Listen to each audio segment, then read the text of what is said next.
வணக்கம். தமிழ் ஃபுட் கார்னரில் இன்றைக்கி பச்சை பட்டாணி மசாலா பண்ண போகிறோம். இது எல்லா வகை குழம்பு சாதத்துக்கும் வெரைட்டி ரைஸுக்குமே ஒரு சூப்பரான சைட் டிஷ். இப்போ எப்படி பண்ணுறதுன்னு பார்க்கலாம். இது வரைக்கும் நம்ம சேனலை சப்ஸ்கிரைப் பண்ணாதவங்க சப்ஸ்கிரைப் பண்ணிவிட்டு பக்கத்தில் உள்ள பெல் பட்டனை கிளிக் பண்ணிக்கோங்க. 1/4 கிலோ ஃப்ரெஷ்ஷான பச்சை பட்டாணியை இந்த பேனில் சேர்த்துட்டு பட்டாணி முங்குற அளவுக்கு தண்ணி சேர்த்துக்கணும். இது பாதி அளவுக்கு வெந்து வரட்டும். இந்த பட்டாணி பாதி அளவு வெந்து வர்றதுக்கு 3லேருந்து 4 நிமிஷம் ஆகும். பட்டாணி வெந்துட்டு இருக்கும்போது இந்த மாதிரி மிக்ஸ் பண்ணி விட்டோம்னா எல்லா பட்டாணியுமே ஒன்று போல் வெந்துடும். இப்போ 4 நிமிஷம் ஆச்சு. பட்டாணி பாதி அளவுக்கு வெந்திருக்கு. இப்போ இந்த மாதிரி பாதி அளவுக்கு வேக வச்சுட்டோம்னா அப்புறம் மசாலாவோடு சேர்ந்து கரெக்டாக வெந்துடும். இதில் கொஞ்சம் தண்ணி இருக்குது. தண்ணியோடையே இதை எடுத்து வச்சுருங்க.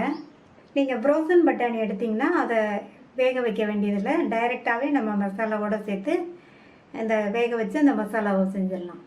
இந்த மிக்ஸி ஜாரில் கட் பண்ண ஒரு மீடியம் சைஸ் பெரிய வெங்காயம், ஒரு சின்ன தக்காளி கட் பண்ணது. தக்காளி இந்த அளவுக்கு சேர்த்தா போதும். அதிகமாக சேர்த்திங்கன்னா மசாலா புளிப்பாக இருக்கும். ஒரு சின்ன துண்டு இஞ்சி, ஒரு பச்சை மிளகாய், ஸ்பூன் கசகசாவை 20 நிமிஷமாக ஊற வச்சுருக்கேன். இதையும் சேர்த்துடலாம். இதில் தண்ணி எதுவும் சேர்க்காமல் நைஸாக அரைச்சிக்கலாம். வெங்காயம் தக்காளி சேர்த்துருக்கிறதுனால தண்ணி சேர்க்கணுங்கிற அவசியம் இல்லை. இந்த பேனில் 1/2 டேபிள் ஸ்பூன் எண்ணெய் சேர்த்துக்கலாம். எண்ணெய் சூடானதும் அதில் 1/4 டீஸ்பூன் சீரகம் பொரிஞ்சதும் கறிவேப்பிலை, அடுத்து அரைச்ச விழுது சேர்த்துக்கலாம். இது கூட 1/4 டீஸ்பூன் மஞ்சள் தூள், அடுத்து இது கூட 3/4 டீஸ்பூன் சோம்புத்தூள் சேர்த்துருக்கேன். உங்கள்கிட்ட சோம்புத்தூள் இல்லைன்னா சீரகம் தாளிக்கும் போது 1/2 டீஸ்பூன் சோம்பும் சேர்த்து தாளிச்சுக்கோங்க. 1 டீஸ்பூன் தனி மிளகாத்தூள், 1/2 டீஸ்பூன் கொத்தமல்லி தூள், இதுக்கு தேவையான அளவு உப்பு. இந்த பச்சை பட்டாணிக்கும் இந்த மசாலாவுக்கும் சேர்த்து இப்போவே சேர்த்துட்டேன். இது கூட கொஞ்சமாக தண்ணி சேர்த்து வதக்கி விட்டுக்கலாம். இந்த மசாலாவோட பச்சை வாசனையெல்லாம் போகட்டும்.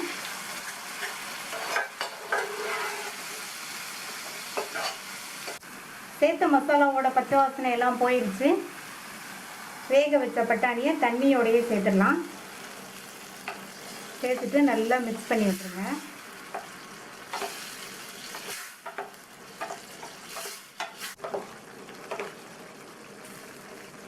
நல்லா கலந்து விட்டுட்டு மூடி வச்சிடலாம். இந்த மசாலாவோடு சேர்ந்து இந்த பச்சை பட்டாணி நல்லா சாஃப்டாக வெந்து வரட்டும். ஸ்டவ்வை லோ மீடியம் ஃப்ளேமில் வச்சுக்கோங்க. அப்பப்போ திறந்து பார்த்து கிண்டி விட்டுக்கோங்க. மசாலாவோடு சேர்ந்து பச்சை பட்டாணி நல்லா சாஃப்டாக வெந்துருச்சு. இந்த கன்சிஸ்டன்சி கரெக்டாக இருக்கும். இப்போ ஸ்டவ் ஆஃப் பண்ணிடலாம். சுவையான பச்சை பட்டாணி மசாலா ரெடி ஆயிடுச்சு.